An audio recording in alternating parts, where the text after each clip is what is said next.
మనసు. ఈ మనసు అనేది నిజంగా చాలా విచిత్రమైనది. శరీరంలో ఇది ఏ చోట ఉంటుందనేది ఎవ్వరికీ తెలీదు. కానీ సంపూర్ణ శరీరం ఈ మనసు కోరికల్ని పూర్తి చేయటానికి తన ప్రయత్నాలు తను చేస్తూ ఉంటుంది. ఒకవేళ మనసుకి ఏదైనా తినాలి అనిపిస్తే మనిషి తన ఆకలిని తీర్చుకునే మార్గాల కోసం వెతుకుతూ ఉంటాడు. ఒకవేళ మనసు ఎవరినైనా శత్రువుగా భావిస్తే ఆ మనిషి తన శత్రువుని నాశనం చేయటానికి అన్ని విధాలుగా ప్రయత్నిస్తాడు. ఒకవేళ మనసు ఎవరినైనా ప్రేమిస్తే వాళ్ల సంతోషం కోసం ఎంత దూరం వెళ్లటానికైనా సిద్ధపడతారు.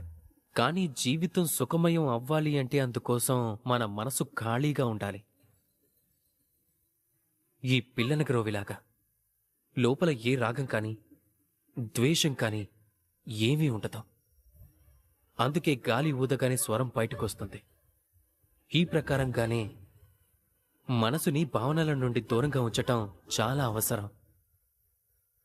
గుర్తుంచుకోండి, మనసులో భారం పెట్టుకుని జీవిస్తే మీరు మనశ్శాంతిగా జీవించలేరు. రాధాకృష్ణ.